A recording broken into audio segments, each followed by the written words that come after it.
Olá, o meu nome é Juliana Barbosa, repórter de entretenimento aqui do Metrópolis, e hoje nós vamos conversar com a atriz, cantora, dramaturga brasileira e agora escritora Beth Goulart, filha dos atores Nicete Bruno e Paulo Goulart. Beth, seja muito bem-vinda, muito obrigada por conversar conosco. Como o próprio livro, o nome do livro já diz, você usou esse livro para transformar a sua dor em palavras, né, com a perda do seu pai e da sua mãe. Como é que foi trabalhar nessa obra?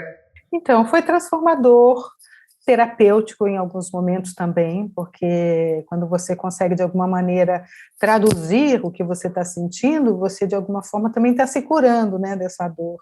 E é importante falar sobre isso.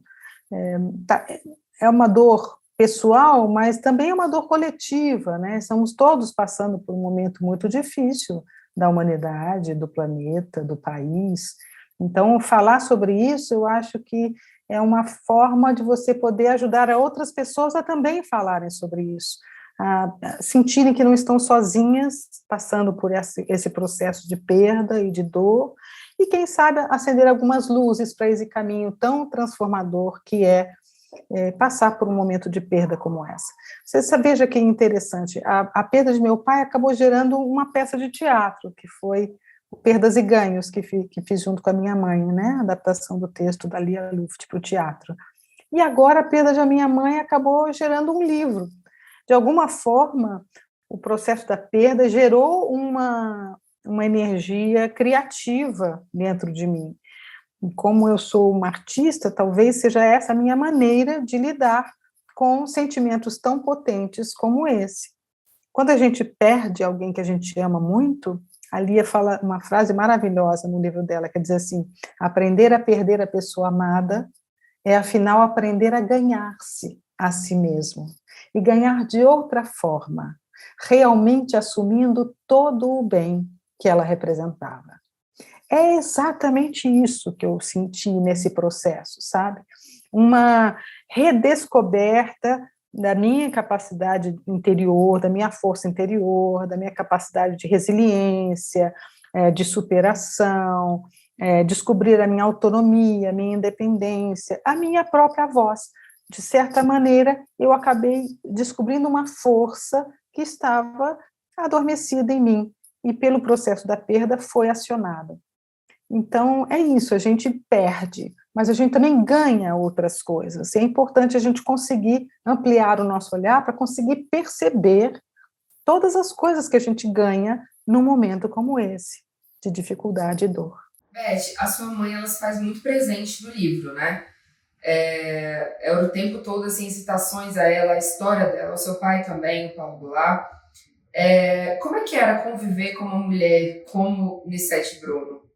Ah, era maravilhoso. A mamãe era uma grande companheira de vida, muito animada, sempre alegre, feliz, é, querendo sair, querendo aproveitar a vida. Ela era uma mulher que tinha alegria de viver, literalmente. E isso transbordava. Como é que eu vou dizer? Transmitia para nós que estávamos perto dela esta sensação também, né? Então foi um grande aprendizado sobre a alegria, a importância da alegria de viver, essa convivência com a minha mãe. E esses momentos de alegria são fundamentais que a gente perceba e guarde num lugar muito especial do nosso coração, que são esses momentos que nos ajudam a superar os momentos de dor, os momentos mais difíceis. Se você tem esse lugar especial de lembranças, de uma memória, de momentos de felicidade, momentos de harmonia, momentos de troca de amor com pessoas tão importantes e queridas para você, quando você não os tem mais, são esses momentos, essas memórias, nesse material guardado no seu coração, que vão te alimentar e te ajudar a trazer a alegria de viver novamente. Porque a gente passa no choque da morte, no choque da perda, é um trauma, não tem como. É como se você entrasse num processo de imersão, sei lá, entrasse num túnel. Quando você sai do túnel, você começa a ver tudo meio diferente, porque, na verdade, você está diferente, né? E essa percepção, essa nova percepção, esse novo eu que nasce, depois dessa perda. No livro eu falo um pouquinho sobre isso, né? É um parto ao contrário, não existe parto sem dor. Então é um novo eu que sai renascido deste processo da perda, com um novo potencial para a vida. E a alegria, sem dúvida nenhuma, é uma energia da vida, é a energia que te conecta com a vida. Quando eu falo de alegria, não quer dizer que você vai estar sorrindo toda hora, achando tudo engraçado. Não é isso. A alegria é um estado de abertura para os sentimentos, para todos eles, também para a dor, também para o choro, também para o êxtase, também para a alegria singela da descoberta da vida como uma criança, né? Você se abre para os seus sentimentos. E quando você não tem alegria, você não se permite sentir. Então, a alegria é um estado de abertura para o sentimento da vida. E você já tinha citado uma vez, e no livro volta a citar, que foi uma visita, uma única visita que ela recebeu, que infelizmente acabou levando ela a ter a Covid-19. Você pode contar pra gente um pouquinho como é que foi essa trajetória, do momento da pandemia, como é que sua mãe lidou com isso, como é que você lidou com isso junto com ela, até o momento que ela infelizmente veio a pegar a Covid e faleceu? Bem, a nossa convivência era muito íntima. Eu era vizinha da minha mãe, morávamos no mesmo condomínio, então todos os dias estávamos juntas. Eu almoçava com ela, fazia aulas com ela, nós duas éramos, eu continuo sendo embaixadora do método Supera, que é um método de exercício para o cérebro, então toda semana nós tínhamos aulas juntos, o que era maravilhoso, muito divertido e muito eficiente, que realmente é muito bom o método. E aí, claro que quando surgiu a pandemia, minha mãe, que era este ser que adorava, meu pai dizia que minha mãe tinha rodinha nos pés, então ela adorava sair, né? Então para ela foi muito difícil a fase inicial da reclusão, de ter que ficar em casa, de não poder receber as pessoas, de não poder beijar, abraçar, da gente ter que usar máscara, de não poder sair como ela estava acostumada a sair, né? Então, foram 8 meses, assim, de proteção absoluta. Eu coloquei ela quase que numa redoma, assim, de proteção, para que ela pudesse passar por isso incólume, né? Mas, quando as coisas têm que acontecer, elas acontecem, né? Elas saem, não está no nosso controle, na nossa vontade, é alguma coisa maior que permite que as coisas aconteçam como aconteceram. Então, foi numa visita que ela acabou contraindo o vírus, e no processo todo do pós, né, dela ser contaminada, os primeiros dias ela estava totalmente assintomática. Depois do 5º dia que ela começou a manifestar, a ter febre, a manifestar algumas coisas um pouquinho mais sérias, e aí começamos a acompanhar, né, tinha um oxímetro em casa, ela chegou a fazer umas 3 idas ao hospital para fazer exames, para fazer o controle, antes dela ter que ficar no hospital, né? Então, o tempo todo nós tentando monitorar o estado de saúde dela e tentando evitar dela ter que ficar lá sozinha, porque é muito ruim para o doente, imagino eu, um momento de muita solidão, né? Você está ali rodeado de gente, mas você está sozinho. E mamãe não gostava muito de ficar sozinha, sabe? Ela sempre era rodeada de pessoas amadas ao lado dela. E até que chegou um momento que ela não teve jeito, ela teve que ir. O nível de saturação dela baixou muito, ela teve que ir. Ela passou uns 3 ou 4 dias na semi-intensiva, usando aquela outra máscara, até que ela não deu certo, foi agravando a situação dela, ela foi obrigada a ir para o CTI, ainda ficou 1 ou 2 dias no CTI sem estar entubada. A última comunicação que tivemos com ela foi por telefone, ela não conseguia falar muito, mas ela estava muito assim, nós, mãe, vai dar tudo certo, estamos com você, aquela situação que muitos brasileiros passaram também, né? Essa aflição de você não poder estar ali do lado da pessoa, e uma impotência imensa, porque a gente não podia fazer nada, só rezar realmente, confiar nos médicos, confiar na medicação e que fosse o que Deus quisesse, né? E aí ela foi entubada e não voltou mais para nós, né?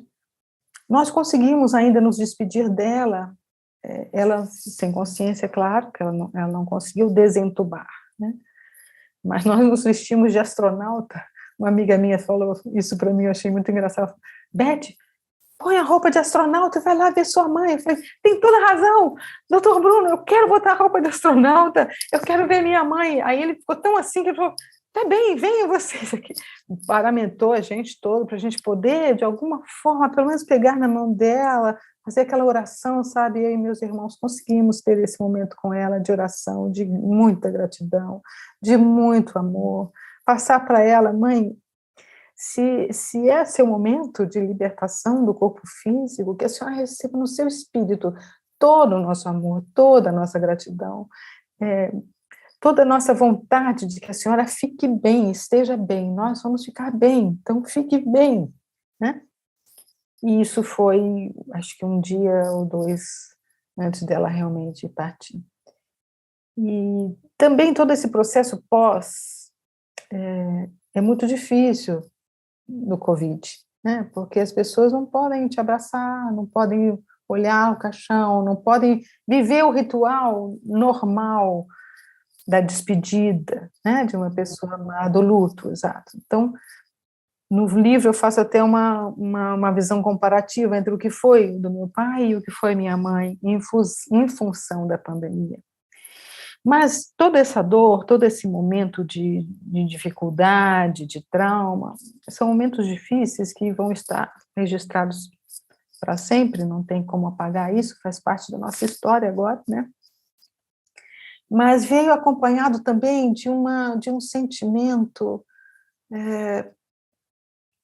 de muita resiliência, sabe? De muita compreensão também de que existe um porquê atrás das coisas, dos acontecimentos, uma sabedoria por trás de tudo, que faz com que as coisas aconteçam dessa maneira. Então, o simples fato de eu escrever um livro falando sobre isso, quem sabe não é um canal de ajuda a tantas pessoas que estão passando por esse momento. Quem sabe com isso, ouvindo essas palavras, ouvindo não, mas lendo essas palavras, né?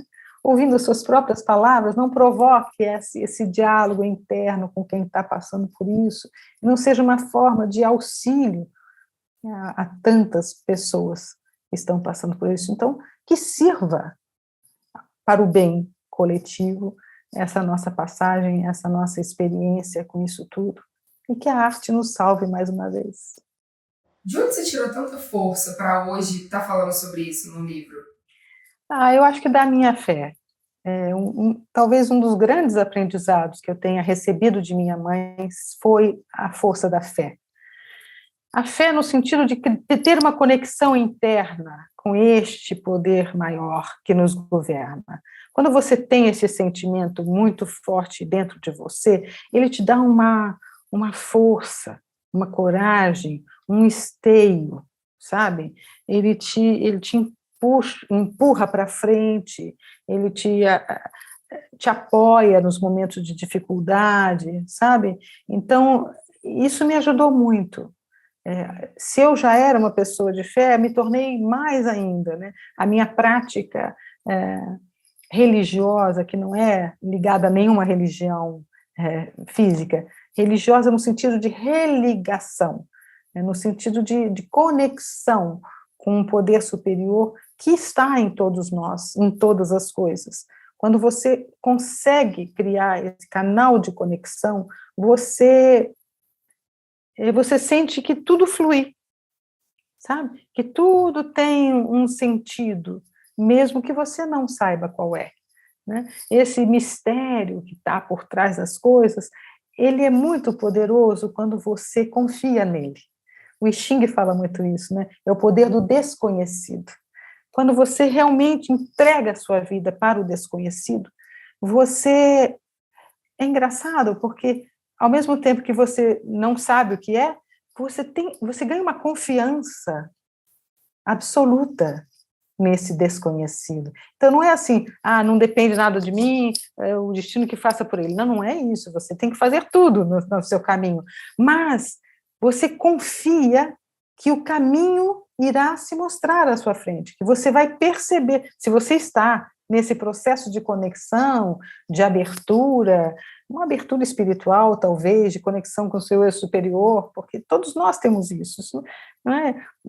Nós somos o maior templo de Deus, então, é você conseguir essa conexão com o seu coração, digamos assim, né, que talvez seja, mais do que a sua mente, é no seu coração que está essa conexão com essa energia maior da vida, com a energia maior do seu caminho, com a energia maior do seu propósito de existência, consequentemente dos seus trabalhos, né?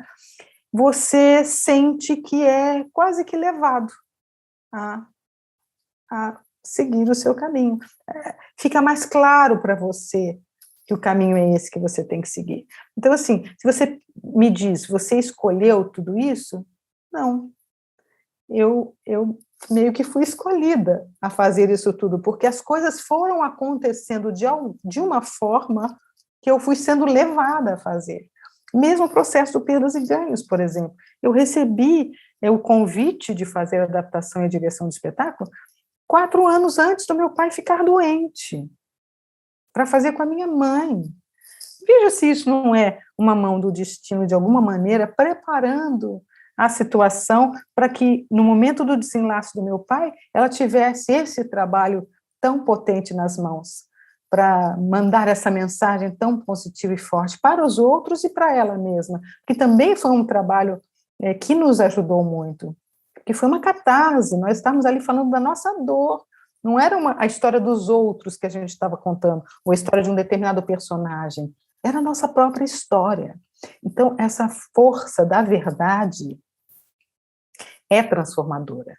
E a força do teatro, por ser uma arte humana, um ser humano diante de outro ser humano, contando uma história de vida, tem uma força inigualável. É muito potente, é muito transformador. Então, eu só posso agradecer ter sido esse canal. De alguma maneira, somos canais para essa transmissão, para essa comunicação. E eu sinto que a literatura está se abrindo para mim, é como se fosse um novo portal que se abre para mim, para que eu possa aprofundar esse nível de comunicação com os meus leitores, agora através desse viés. Não é mais um personagem, mas é minha alma se comunicando com as pessoas. E tomara que eu possa transmitir ideias, conceitos, valores, reflexões que possa ajudar a todos, como com certeza irá me ajudar. Porque quando a gente escreve, a gente também descobre essa voz interior, né? É uma forma da gente ouvir essa própria voz. Por isso que eu falo da terapia, que é meio isso, né? Quando você vai no terapeuta, mais do que falar para o terapeuta, é você se ouvir. Falar, olha, puxa, eu falei isso mesmo.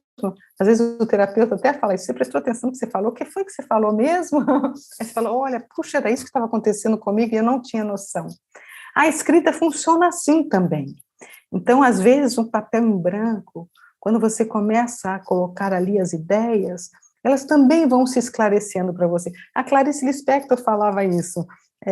Eu só descubro, eu não penso antes do que eu vou fazer, depois é que eu entendo o porquê eu escrevi.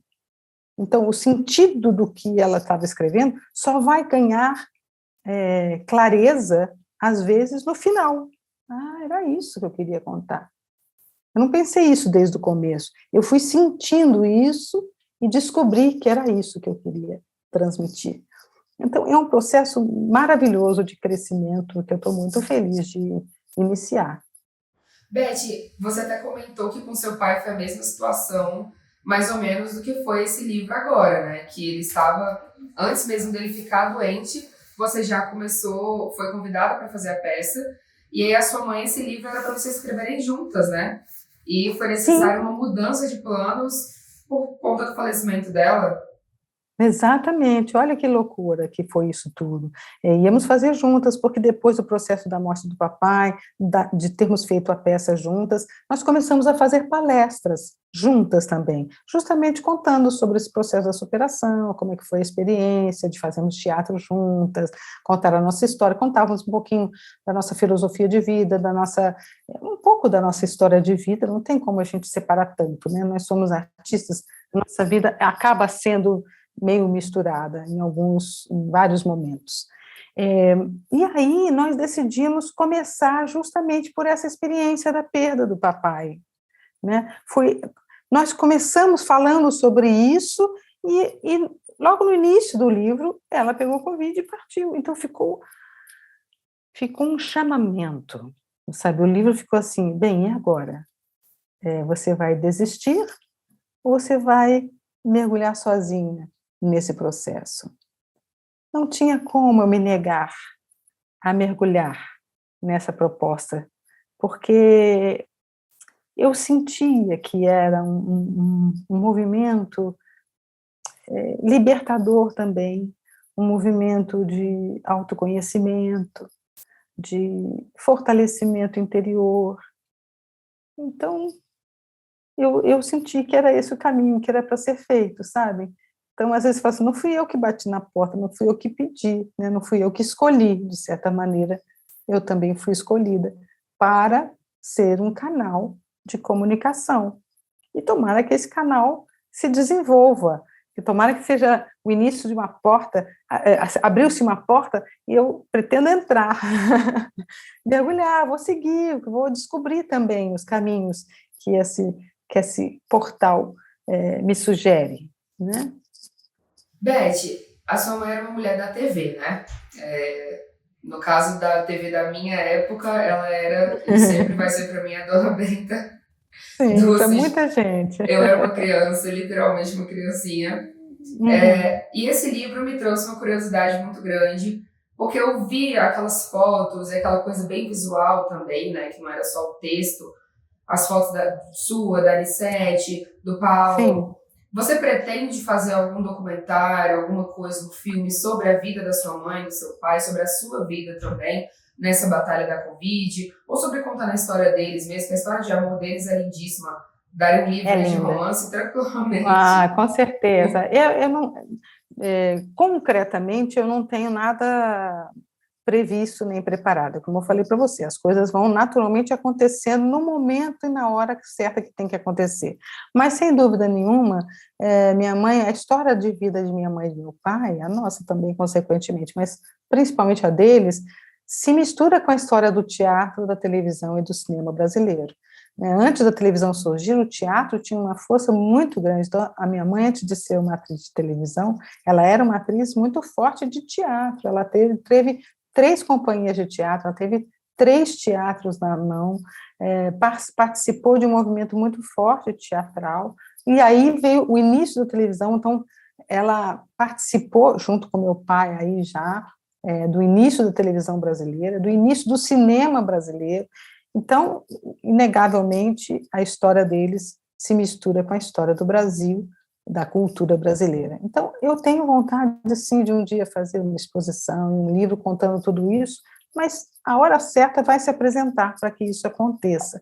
Não sei ainda, não tenho nada pensado, então, entrego para o destino o que tem que ser na hora certa. E certamente vai acontecer, né? Se tiver que acontecer, eu confio que vai acontecer na hora certa com as pessoas certas, né?